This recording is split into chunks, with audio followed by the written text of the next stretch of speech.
So the first principle then is the principle of equality, is that other people count the same as us. Second principle is the principle of choice.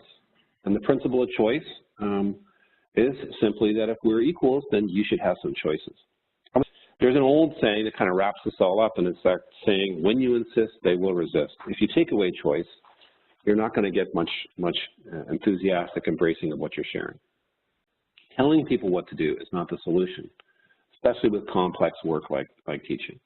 Goals are important, but they have to be the goals we choose. We're not excited by other people's goals. But one more thing needs to be said about choice, and that is that too many choices isn't helpful. Barry Schwartz, in The Paradox of Choice, points out that the paradox of choice is that if we have too many choices, it's overwhelming. If we have innovation overload in the school, for example, it's going to be inhibiting, not helping with change. It's better to have a small number of focused choices. Teachers have to be accountable. And so I want to distinguish between what I call responsible and irresponsible accountability. Responsible accountability is accountability where I make a choice. And irresponsible accountability is where I have no choice. Second principle is the principle of choice. People should have a lot of choices about what they do. Third principle is the principle of voice. I love this little quote by G.K. Chesterton. He says, there's a lot of difference between listening and hearing. And the idea with voice is simply this, that people want to be heard when they do what they do. Marcus Buckingham studied over 1 million surveys and found that one of the critical variables with people who love their work was that at work they could say, I feel like my opinion matters. So this guy, Shane Lopez, decided he wanted to study who feels their voice matters at work.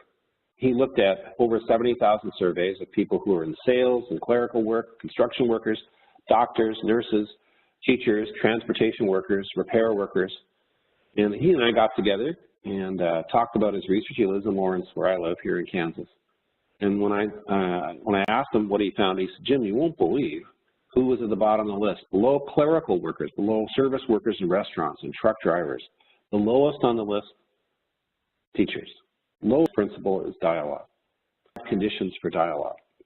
He says a dialogue begins with humility. Secondly, a dialogue is grounded in hope. Third thing is faith in very little experience. I believe this person has something to teach me. And so when I talk to them as a learner, open and anxious to hear what they have to say. The fourth thing is faithful thinking. It's the idea that we are thinking together and what actually happens during dialogue because the two people are thinking together. And the last concept is the concept of love. So a dialogue is the belief that all brains should be involved in conversations, not just the brain of the speaker. It leads to the next principle, which is reflection. Reflection involves looking back at what happened, looking at what's happening right now, and looking ahead. And that act of reflection leads us to the sixth principle, which is the principle of praxis.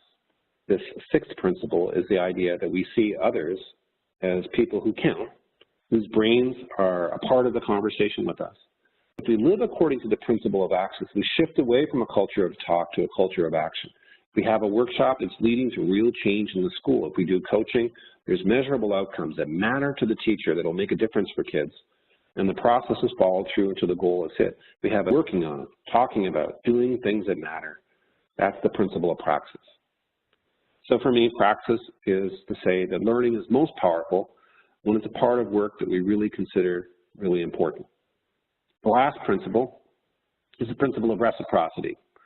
And so a simple way to put reciprocity is we should learn as much or more than we teach. And I hear that all the time with coaches. They say, I really kind of want to go back to the job of teaching because I'm learning so much as a coach. I know I'm supposed to be helping them learn, but they are teaching me so much, these people I work with. So without people feeling like they're equal, they're likely going to resist. How do you experience when you put teachers together and they feel respected and they have choice in meaningful activities? They will blow you away. The flip side is also true. You don't give people a choice, and you tell them what to do, and you don't allow them to do any thinking with the process, and you take a whole top-down approach. Kind of the best you can hope for is a kind of mediocre compliance. And that's